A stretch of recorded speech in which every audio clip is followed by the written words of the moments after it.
Well, Lane, since tomorrow's the first day of spring, which means this episode will probably be coming out after that, how about we spring into a double feature of Ultraseven and Ultraman Dyna? I mean, yeah, I assume that's just what we're going to be doing from here on in. Yes. every episode's a two-parter. Not every episode's going to be a two-parter, but it's just... I want this done. Yeah, I want the show's over with. I want you out of here. I have plans. I have a budget. Please don't go, Lane. I don't want you to leave. Anyway, Schwat.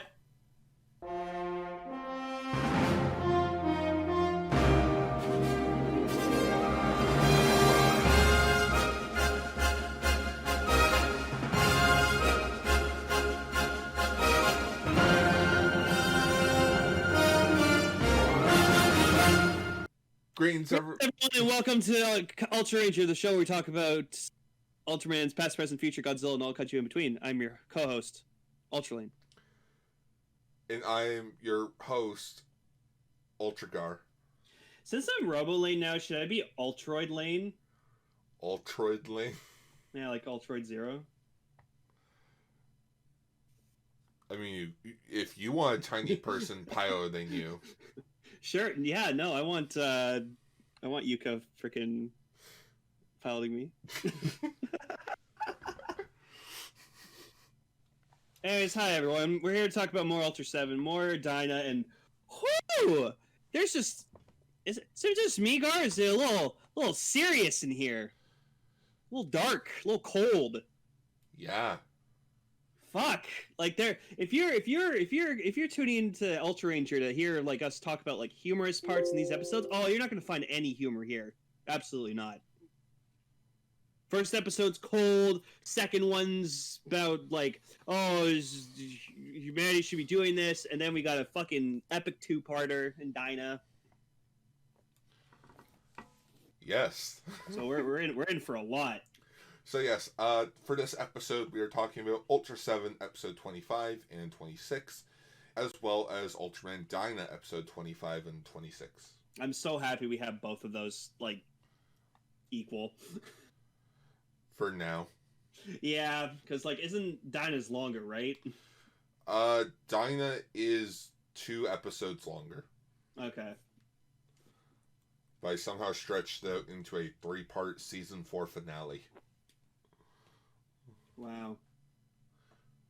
But let's just dive right on into Ultraseven.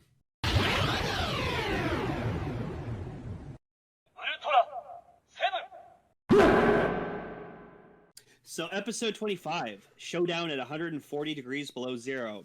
So this episode brought up something and about Ultraman there. First off, they stated that now this is an Ultraman show. Yep. Because they mentioned that he's from the Land of Light. Yep, the narrator straight up confirmed Ultraseven comes from Nebula M78, the Land of Light. But then they brought up something that, after I learned what this was, it made me remember something. So apparently Ultraseven, or all Ultra beings, are all really weak to cold. And then I remembered that in the Zero movie, Belial froze the whole planet. Oh, and like shit. Froze everybody. And that's why no one could do anything, because they're weak to cold.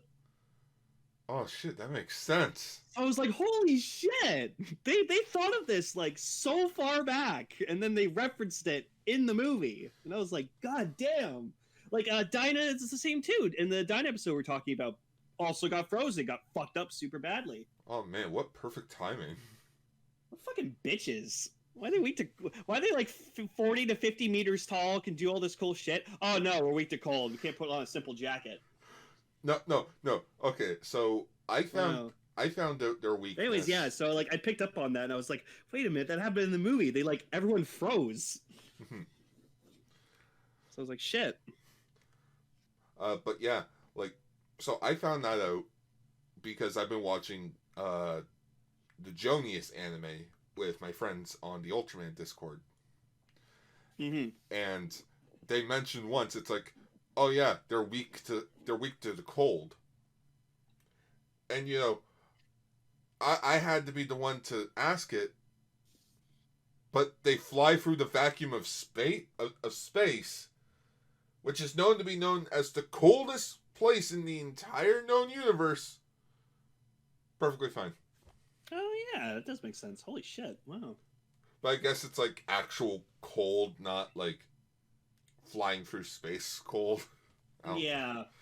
But anyways, so basically, like Dan's out in patrol or something like that in the pointer, and it's like it's winter time, kind of, and so like everyone's at the base and stuff, and then like all of a sudden, just oh, it's fucking cold outside. Like it starts like getting like really bad blizzards. It's like negative 140 degrees, and like so like they tell Dan to like, oh, come back home, like the like leave the pointer or whatever like that, and he's like, okay, and so he's like trekking through the snow, but then all of a sudden like freaking Soga was like, it's like, oh, we'll be fine, guys, this base is really well heated, we'll be good, don't have to worry about stupid cold.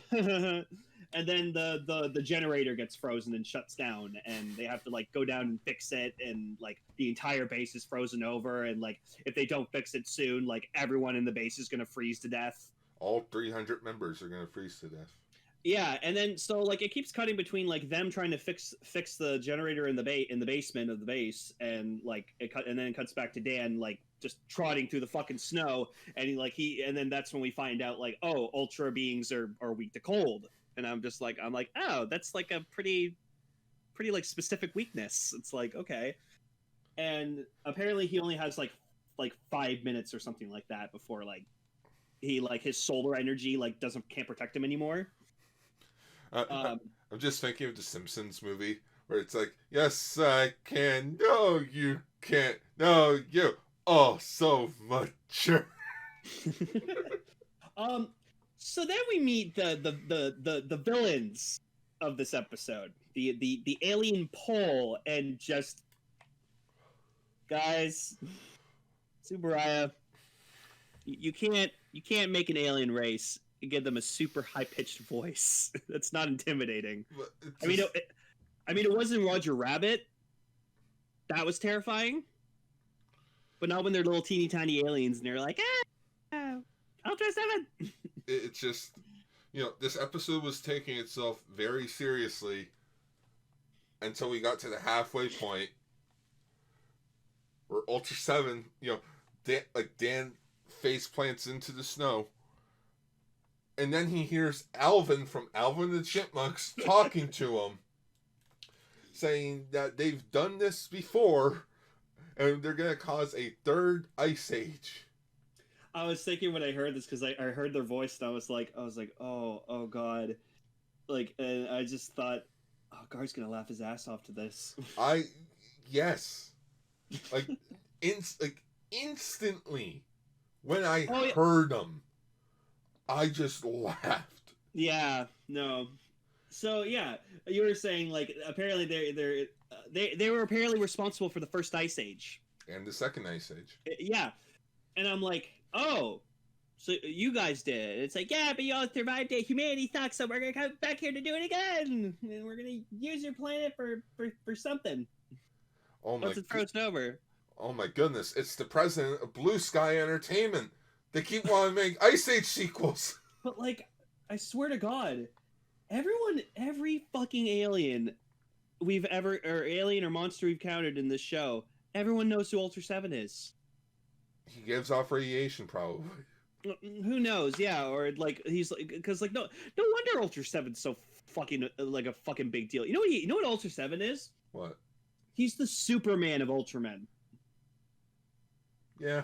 Like out of all, like they have all these various Ultramen, like Ultras and stuff like that, and they're all like unique. They all have their own thing. But then you get to Ultraseven, and it's like, no, he's special. He doesn't have a color timer. He doesn't run out of energy. He has all these amazing fucking abilities and powers. He can just do whatever the fuck he wants. And it's like, oh, okay, just like Superman. But here's the big kicker about the alien poles. Mm-hmm. So there's only one voice actor. Yep. It's the late Koji Wada. Oh. Best known for being Dr. Gero from Dragon Oh. Ball Z. Oh my goodness. So now I just see the serious Dr. Gero with Alvin and the Chipmunk as the voice. Oh man. Ah, the Z Fighters! I summoned my ultimate android! So then back at the base, like they're pretty confident that they can get the generator back online, but like some of the men are like getting injured and they're like falling over because they're like, you know, they're going into like shock because this is so cold. And so like one of the like the officers just goes up to like the commander and he's like we need to get the fuck out of here, and like people are dying, like we're gonna freeze to death in here, and like the commander's like, no, it's like we can't, abandoning this place is abandoning all of Earth, and like the guy's like, really? You think that like us freezing to death is more important than like these lives, these human lives, and like it's just this whole conflict between like in the inner circle, and it's like wow. Like it is a big thing. It's like if we retreat now, then you know where the Earth's last line of defense, and it's like, but guys, we're dying. Yeah. And so like they're trying super fucking hard to like freeze it, and so apparently Dan like loses his ultra eye, Of course. but then like when he finds it, like you can tell, like I gotta say, it was really impressive, like the snow effects they had and stuff for like him walking through the snow. That was impressive. Oh yeah, that was because it looked like he was like outside in the snow, so it was very believable. Yeah. But then when he goes to grab the ultra eye, you just see like you see it's on like a blanket. Yeah. Because they don't want it like lost in the snow. So I thought that was like super super funny. And yeah, so then like he turns to the Ultra 7, and I forgot, like did he fight a kaiju? Yes, he did. So I don't know if they were a part of the Alien Pole's plan, but there was a freezing monster Gandar. Right, because Dan summoned Mikolas. Yeah. Mikolas. Which, yeah, he's cool looking, I guess. Well, yeah, last time we saw him was in episode 3. Oh, that's right. He was the one that fought Eleking. Let me just see. I'm trying to remember what freaking Gandar looked like. Type him up quickly. Gandar. Oh yeah, this ugly fucking thing. Mm-hmm. Which fucking Ultra 7 fucking kicked this dude's ass. Hey, where are my arms? Hey, where's my head? Yeah, he fucking like chopped his arms, his hands, and his fucking head off, and I was like, holy shit. Oh man. No, I personally liked when Dan turned into Ultra 7. When he like rose up, he's covered in snow. Yeah, and he hurts his arm and stuff. Or no, that was against the other guy. Yeah. He flies. Yeah, it was just flew into the sun to supercharge himself. Yeah, that was really smart. Because like he was dying or whatever like that, and then like yeah, so he defeats the Gandar, and then like, the alien Polo are just like, you won for now, Ultra 7, but we'll be back, and we'll get you again. And he's just like standing there like, alright. They proceed to never show up again. Yeah, no, we'll probably never see him ever again. But no, this is a good episode. I enjoyed it. It was very tense, which like I like the tense episodes of Ultra 7. Mm-hmm. And like like everyone ends up being like okay, and the base comes back online, and they're just like yeah. But and Dan finally gets back. But they do get to the point of like, all right, we gotta leave. Just people are dying. Yeah, we gotta get these people to the hospital.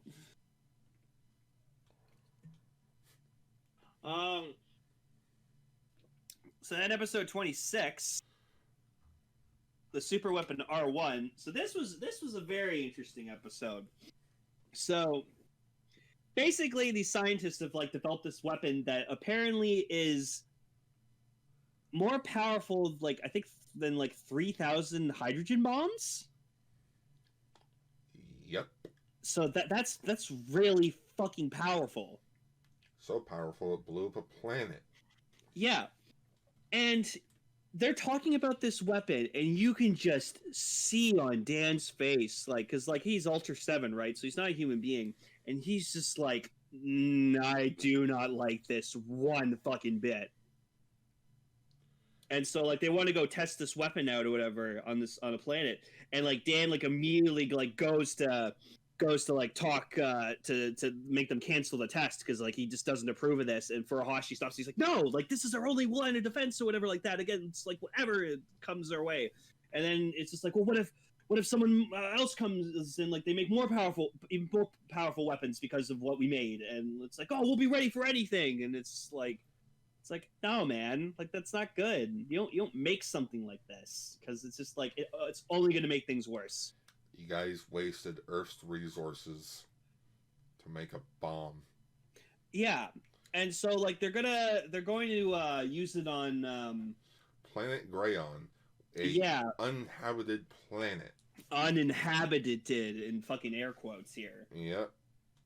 And like the scientist lady's like pretty fucking sure. She's like, yeah, no life. We tested it very thoroughly. It's good. We can test it. We made sure. Yeah, and so they test the weapon on the planet, completely destroyed, and then we find out that a fucking kaiju is on its way. And it's highly, like, definitely confirmed in the episode. They straight up Godzilla this thing to life. Yeah, so because they said mutated, so obviously it was just some kind of like regular sized creature or something like that was just minding its own business, and then the radiation from this fucking bomb caused it to like grow super huge and just monstrous. So you know, remember the message from the end of the first Godzilla movie? You know, the whole, oh, if we ever do this again, another Godzilla would appear. Yeah, I think that's what they mean. So this is the Star Bem Girion. Yep, the regeneration monster. Which, have we seen him before in New Ultraman? Yes, only once. Huh. In which we will get to that. Okay. So yeah, this guy's pretty cool. He's got like a bird kind of like look to him. He's got like a beak, and he's got like these kind of like metallic sharp arms. I'm sorry, but I think that's the only thing that makes me laugh about the kaiju design. Just the big triangular arms. I like his cry too. His kaiju cry was really cool. Because it sounds like a legit cry. Yeah, and like he can generate like conduct electricity with it, like moving his arms back and forth, and he can fire like these electric rings. And of course, where's the first place he goes when he arrives on Earth? A graveyard. Yep. Probably mourning his fellow beings on the planet. And so like then they figure like the scientists are like really upset that they're like, oh fuck, like what have we done? Like we were sure that there was no life on the planet, but it's like you can't ever be too sure about something. Like that's the thing about the mysteries of the universe, is that there's just like we don't know everything, and like things can just surprise us out of fucking nowhere. But then there's the big thing that ticks Dan off the hardest. Don't worry, we'll blow it up with the R2. Dan's like, no. You're telling me the bomb that was so powerful that destroyed the entire planet, that mutated this innocent creature into what is on our planet right now, that's causing radiation, you think you can blow it up with something more powerful? This is why aliens don't take us seriously in any science fiction thing possible. Yeah. You don't make fucking weapons, people. It sort of reminded me, because Paul showed me it. Paul's green caster on Castranger. He showed me this thing, which is, shockingly enough, a Dr. Seuss book Oh. called The Butter Battle Book. It came out in 1984 and was about these two nations that lived on the same planet. They're like the exact same thing, but they keep getting stronger and stronger weapons. To the point where they have their own bombs. Oh, fuck. Like atomic bombs that they can easily just drop on each other. Oh. So now it's just the ultimate question, like, because it ends on a cliffhanger of just who's going to drop first. And it really leads into that whole conversation that this episode's bringing up of why are we spending so much money and so many funds on something that's going to destroy things?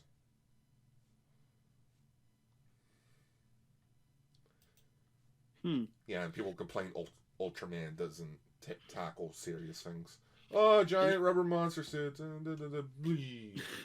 then Dan quotes something that like really sticks in like the scientists' minds, where he just says, "A marathon you keep running as you cough up blood."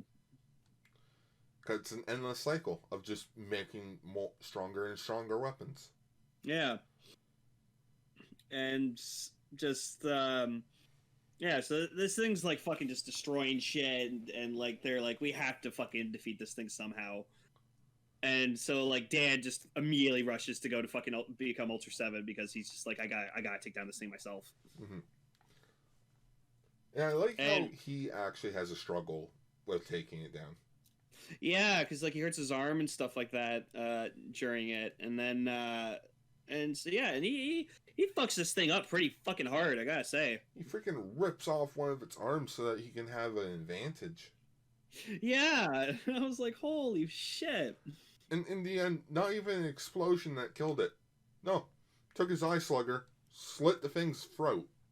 Yeah, he slit the fucker's throat and sit on the ground. He does that. I was like, holy shit, Ultraseven. That was fucking savage. Because remember, they tried blowing him up once. He just regenerated.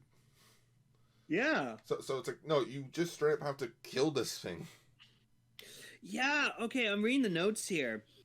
That's that. I thought that's where I saw him. He was in that episode of G'd, where like he kept showing up every day at the exact same time. Yeah. Yeah, I was like, that's where I remember him. Just so how's Dan? Oh, he's like covered in radiation. We don't know why. So like the staff and the scientists decide that they're not going to like they're just going to cancel the production of the other weapons, and like it makes Dan like super happy. He's just like, oh, good.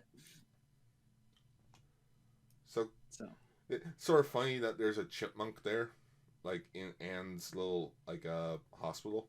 Yeah, I didn't get that. That was weird. Because it's on a hamster wheel. You know, the thing that it sort of goes with the metaphor of like, you know, going nowhere. So cut to 50 years later, and Greyon shows up again in Ultraman G episode 20. People hated it. Oh. Because simply the episode had nothing to do with, you know, the concept of atomic weapons or the danger of them. No, he is just relegated to Monster of the Week. I get it. In which the only guess that I can think of is quite possibly 2017 marked Ultraseven's 50th anniversary. They wanted to get one of the most popular kaijus from Ultraseven in vinyl form, so you have to promote him in the new show. Mm-hmm. That makes sense. But yeah, so these episodes of Ultraseven were both really, really good, just because I like the tone they had, the serious tone they had. Too bad this was during the start of the show's decline in ratings in its original run. That sucks. I figured these would be two good episodes that people would be like, "Oh my fucking god, it's so good." Well, like they still did good, but like, you know, like the show is on a slow decline. Episode 25 had a 28.6% rating. Episode 26 went down to 27.3. Damn. And just from the looks of it, it just keeps going down and down. Hmm. Like the last episode got big ratings because, final episode. But for the majority of like the 30s and 40s, lowest that I see is a 16.7, and the highest that I see is a 23.9. Wow. Like somehow, some way, this show tanked, or at least not tanked, but just again the subtle, slow decline downhill. Wow.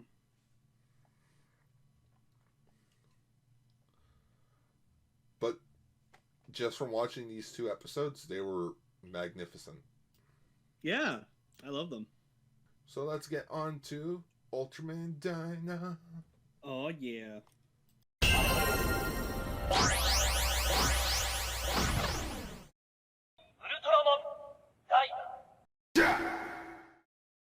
So 25 and 26, Sunken Krakow. Didn't realize this would be a very strong 2-parter.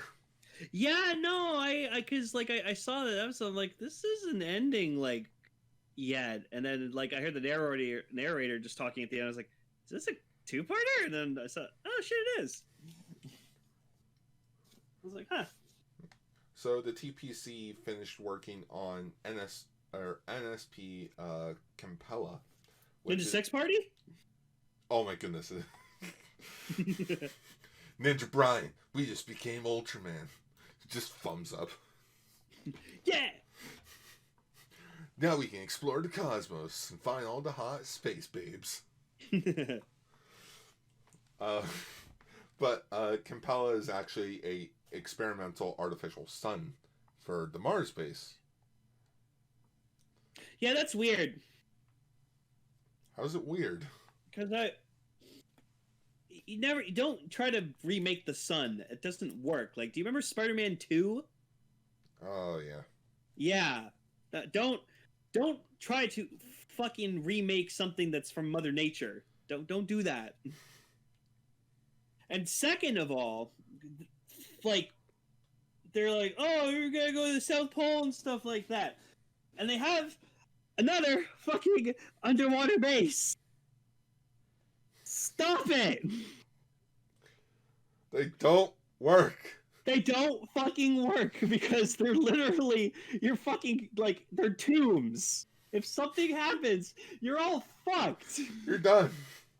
So, like, this one's called the Ice Castle, apparently. And so its purpose is to make sure that the temperature of the water doesn't rise, so that, like, the polar ice caps don't melt and shit, because global warming, that's a Water World.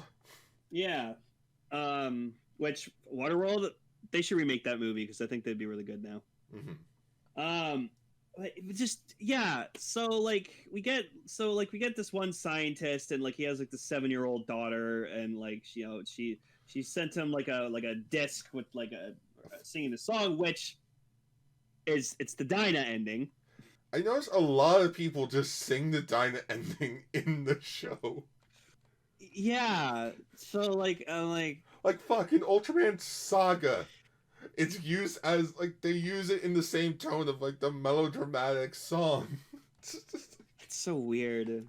But yeah, so like the little girl singing it, I was like, oh, that's cute and everything. And then like later on, like freaking Mai and Rio sing it, and I was like, oh, okay, guys, don't need to sing that song. Stop singing. So like something gets to the ice castle or whatever like that, and it just starts like it fucks it up like hard. Like it's gone. Like there's only one survivor, which is like the daughter's father, and like this like I guess this like organic hacking computer or something, like organic computer like takes over. And so it like hacks into like the computer banks of the base, and so like it copies like anything that's like stored. So like the daughter's song was like on there. So like the monster just kept copying the voice of the girl. So that was the aquatic organism Sufume. Sufume, yeah. So it's kind of cute and creepy that it decided to use a child's voice to talk. It's like not trying to be threatening. Yeah, it But did use Coda's voice at one point though. yeah, it did swap around through a lot of the voices, but it did stick with like the little girl's voice. Yeah. Um. So So yeah. Sorry. Go ahead. oh yeah. So just gotta go figure out what's going on. Oh, by the way, take this doctor guy with you. His name's Doctor Ijiri. Yeah, I love you. You have it in your notes here as is a perfect asshole. Because he is the perfect asshole character. Oh yeah.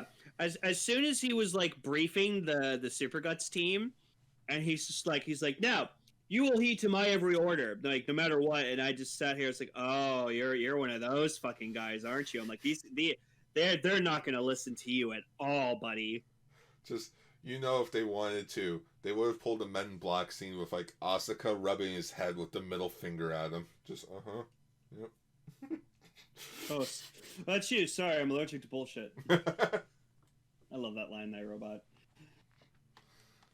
Yeah, so this guy is just like he's an expert, he knows, and so when they get there, like thinks that something's wrong with Ice Castle because like we haven't heard from them. And so Mai's like, "Oh, let me like go and investigate to see if like they're okay." And like the guy's like, "No, we need everyone here. It's pointless. They're fine. Don't worry about it." And so Koda's just like, "No, go. It's fine." And like the doctor just looks at him. He's like, "What the fuck?" He's like, "Hey, listen, man. Like we know what we're doing."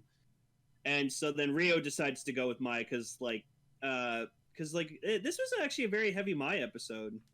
It was. Like, what was it? It wasn't trying to be, but it was. Which I'm sort of glad it was because, they finally gave her some character development that she really needed. Mm-hmm. Because most of the episodes, it's just Mai sitting at the base. Mai types in a thing on the computer. We did find out she's claustrophobic. Well, yeah, because like when she was in the Guts Marine or whatever like that, like she at one point she was like literally having a panic attack because like she just didn't want to fucking be here anymore. She's like, it's too confined, like I can't breathe. And so they get to Ice Castle. It's all fucked up, like destroyed. Like again, do not make bases underwater, people. Like it just doesn't end well. Instead, let's go to White Castle. Yeah, there you go. Asuka and Super Guts go to White Castle. There you go. That should be the thumbnail. Does Harold and Kumar go to White Castle, but it's just Rio and Mai. Yeah. Actually, that's the name of the episode. Rio and Mai go to Ice Castle. So we also the organism has like these like swamp creature mooks. They were awesome. They were pretty cool looking. I liked them. They're intimidating. It was like, okay, let's take the Ragon design and update it for like, the modern day. Yeah. And it works. The tail looks weird because it makes it look like they have dicks. But everything about it, love it. Yeah, and so like where they go before they go to Ice Castle, they go to the Krakow 3000, I think that's what it's called. Oh no, they traveled there in the Krakow 3000. Oh, okay. And so like the organism like forces the base down into the water. It leads it to the bottom of the sea. Yeah, and so like they didn't have time to switch it to the underwater mode, so they had no choice but to like seal off like the control room so they like could. And God, I'd like to imagine that for all those shots they had of like the water pouring in and stuff, like I feel like that just had to be like a miniature set that they made, and then they just like put on a hose or something to like make the water effect, because like that would be such a waste of a set to like ruin it with water like that, you know? Oh yeah, a lot of people do that. They just make like artificial walls to just break through. They don't destroy the entire set. Okay. Because, like, it was cool in episode 26 where, like, you see, like, Asuka and all them, like, fighting the creatures, and, like, they're, like, in the water and stuff like that. Like, fucking, one of the creatures tries to, like, fucking drown Asuka at one point. I was like, holy shit! Go to sleep! I like Tiga more than you! Yeah, so that was nuts. So Nakajima, Koda, I forgot the other guy's name. Dr. Ujiri. No, and then there was the other guy, the guy who Karya. Yeah, Karya. Which, like, he was surrounded by a bunch of them, and then he, like, looks up at the vent, and I'm just like, how the fuck are you gonna climb up there? He found a way. He did find a way. We get like a point in episode 26 where he comes out of the vent. He's just like, I got you guys. He gives like a thumbs up, and Koda's like, yeah. And I was like, that was kind of silly, guys. Like, come on, Karya, you son of a bitch. So like Edry's like really pissed off at these guys, and he contacts Hibiki, and he's like, dude, like, your fucking team, man. Like, I don't know. I don't get them. And, like, he's like, oh, I'm sorry that's a problem. He's like, oh, I'm glad you understand. And he's like, no. I'm sorry you find my team to be a problem. Like they know what they're doing. I trust them to get the job done. I trained them well. And I'm like, that's right, Hibiki. You're fucking dope. So Asuka turns into Dyna inside the Krakow. Which I want to say this is the first time he's been human form, but I swear I've seen him turn human size before. We might just be thinking of Tiga. Could be. Yeah. Yeah, it was still cool, and like honestly, I kind of just wish all Ultramen did that. Oh, just human size? I feel like all of them can turn human size. I mean, we found out Zet can. Yeah, but that's like for like a limited time. Like you can only do it for a minute. But it was cool. He fought off some of those. They're called Digons. Like the merman soldiers, and then he does the ultra teleport thing to go outside. Which isn't doing that like cut your lifespan? That was an Ultraman thing. We don't acknowledge that part. So yeah, he's about to fight the thing, and like you can see like the Sufume is just like, oh, I don't think so, Dyna. You're not gonna foil my plans. So like the plan for him apparently is like he's bringing the artificial sun from Mars to Earth, and he's gonna like melt the planet and like make the whole like basically melt like all the ice so the entire world gets flooded, and then model the planet to like for them to live on. Well, of course, they're all like underwater creatures. Of course they want to flood the planet. Yeah. So Sufume decides to throw a kaiju at Dyna out of fucking nowhere, and so we get Reikibus. That sounds so familiar. That wasn't Zed, wasn't it? Five King. You're right. It's part of Five King. Yeah, I knew it. Yeah, I knew it. He's the other arm of Five King. That's right. I fucking knew it because I heard that name and I'm like, I know that name from Zed. I remember it from Zed. Because it's Gozla, Melba, Redcubus, Gonkyu, and Super Cove. Super Cove. Super Cove's in Gaia. Okay. And so is Gonkyu. So Redcubus is the only like Dyna kaiju to be a part of Five King. Yeah. So this thing's like kicking fucking Dyna's ass, and like it's funny how Sufume is just like, it's like, oh, we all know who's gonna win this fight, and Koda's just like, yeah, Dyna's gonna fucking win. And I was just like, hell yeah, Koda. Good job, man. But then Dyna gets frozen in ice. Yes, and as we now know, thanks to Ultra 7, the Ultras are severely weak to cold. Well, I don't even think, just because it was cold out, I think being frozen solid doesn't help.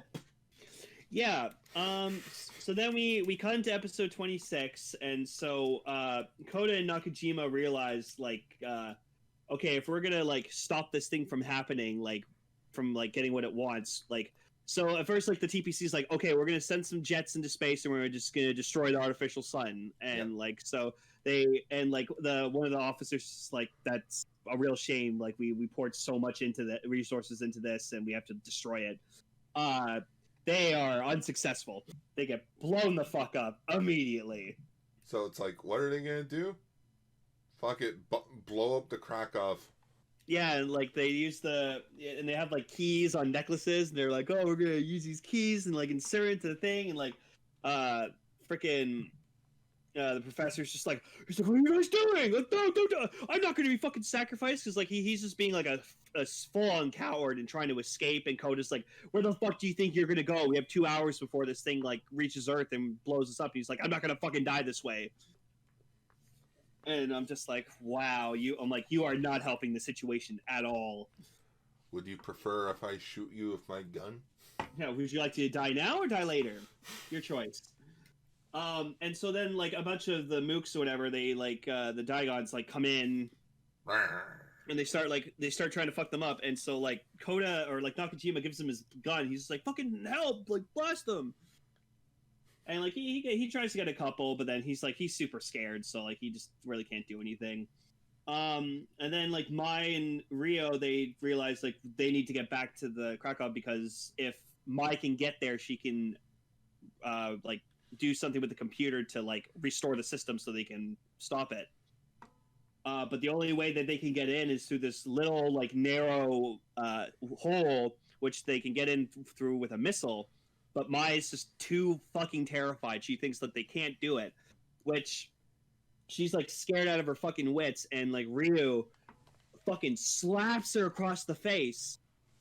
And she's like, does this look like the hand of a brave person? Like, I'm terrified too, but I just like, I have to do my job, and you have to do your job too. You just have to get over with and just do it. And so like they have like the father of the daughter as well, because they saved him, and he's like, he's dying. So if he doesn't get medical treatment soon, like he's gonna die. Mm-hmm. And then he starts like singing the song his daughter sings. So he's the Dyna ending.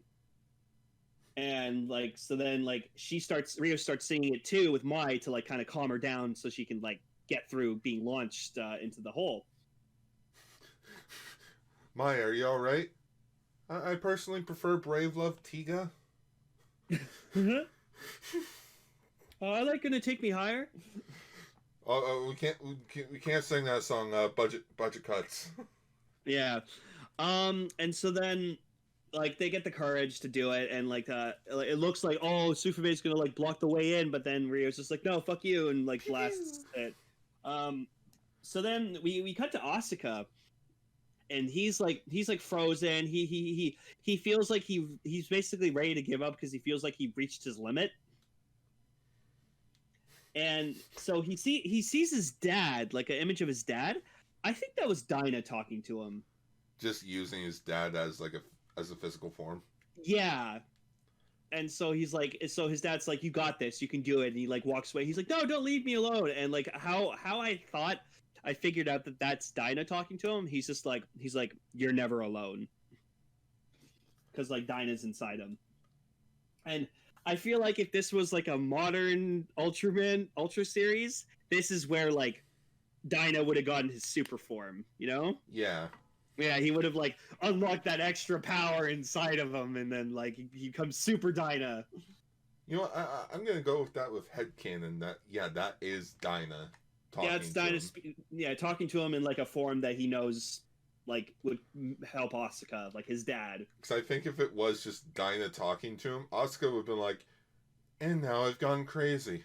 Now I'm talking to myself." And Great. Now, it'd be that. Just and now I've gone crazy. Yeah, so it was really powerful imagery, and like it was a really powerful scene. I really liked it. And so yeah, he just like bursts fucking out, and then he does the smartest fucking thing ever. He flies up to the artificial sun, activates it, and recharges himself with the artificial solar energy. And I was like, that's so fucking clever. My God. No, you know what clever is? Captain Hibiki showing up in one of the jets, having Recubus, shoot fireballs in his direction, fly past Dyna to melt the ice off of him. That's clever. That was fucking clever. I love, and he's like yelling. He's like, "Dyna, wake up, Dyna! You can do this. Can you hear me, Dyna? Dyna!" So he kicks Recubus's fucking ass like super hard. And then so then he comes down and like Sufume, Mai's able to get Sufume off, like restore the system and stuff, so they don't have to self-destruct. Mm-hmm. And Sufume like flies off, and so he basically like Dyna teleports in front of him while he's escaping, and Sufume's just like, he's like, "I'll be back," and basically Dyna's just like, "The fuck you will," and fucking charges the fucking artificial sun and makes it fire a bunch of energy and just blows him the fuck up. And I was like, that is the most ironic death I have ever seen in Ultraman, because he was going to use that to destroy us, but we used it on him instead. Yeah, get lost, you space blooper. It's like fucking poetry. It just rhymes. Yeah, it writes itself, and it's so fucking good. Like I yelled when I saw it. I was like, that's amazing. Just, "I'll be back." The fuck you will. Yeah, no, not over my dead body, motherfucker. Boom. It's so good. So then they cut back and we see like the little girl, like the father survived, and like he's reunited with his wife and daughter. It's and weird. Like it was weird seeing all of them in like casual outfits. Yeah, that was weird. Like Hibiki, I didn't like Hibiki's outfit. Hibiki was wearing Hibiki was wearing a god outfit. Yeah, no, he was wearing like this really like sweater that was too big for him. Yeah. Like, come on. And Ryu was actually looking pretty good though. Yeah. Yeah. And like, yeah, so then like Ryu and Mai are like, "Oh, let's go do karaoke, yay!" Yeah, karaoke. And then they all like run off, and like Asuka's being like treated like picked on and stuff because he's the new guy. So well, but according to him, he was unconscious during the entire thing. Oh. And Adri comes up to them and he's like, "I have my report about your team." And like, I like that when he's walking up, freaking not like, well, there goes our fun. Yeah, major buzzkill. But Adri goes, "You have a magnificent team. They're awesome." And he's just like, "I'm honored to hear that." Inside his head, damn right. Yeah, so I'm glad the guy like came around and saw how good of a team they were. But yeah, so this is a great two-parter. Like, I'd honestly will say this is definitely one of the like top 3 best episodes of Dyna we've seen. Like, if you don't want to watch every episode Dyna, yeah, these 2 episodes are definitely up there for watch these 2. Yeah, because like again, like it was like in an episode of Tiga we talked about, like everyone did something, everyone was relevant, so they had something to do, a purpose, every character got enough screen time, and like the action was good, the what was at stake was really really important, and it was just it was a really well made episode. So like well done, Dyna writers, well done.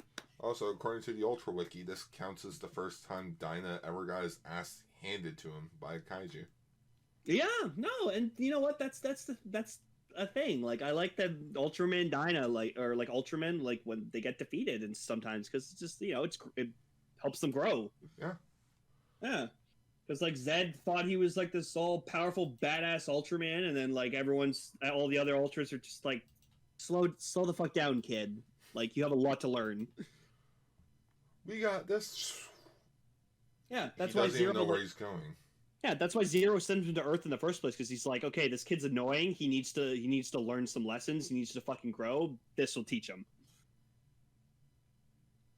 But and then he learned the best lesson of all. He bonded with a human. Aww. But yeah, overall, all 4 episodes that we talked about were like amazing. Fantastic. Like I sat through all 4 of these, and I was just like, hell yeah, I can't wait to talk about these. So. And I think that's the perfect way to wrap up this episode of Ultraranger. Rio and Mai go to Ice Castle. Go to Ice Castle. Stop! I swear to God, if we get one more fucking underwater base in Dyna, I am going to scream. Rule of 3. Don't make underwater bases. They don't work. You're asking to fucking die at this point. It's an underwater grave. So next time, we're not talking about 2 episodes of each show. We're talking about 1 episode of Ultra 7. Mm-hmm. And since it came out after, so in production order, it came out after this episode. The Ultraman Tiga and Ultraman Dyna crossover movie, Warriors of the Star of Light. Ooh. So it's been 30 episodes, and I think it's time to return back to Tiga time. So wait, so is Daigo gonna come back too?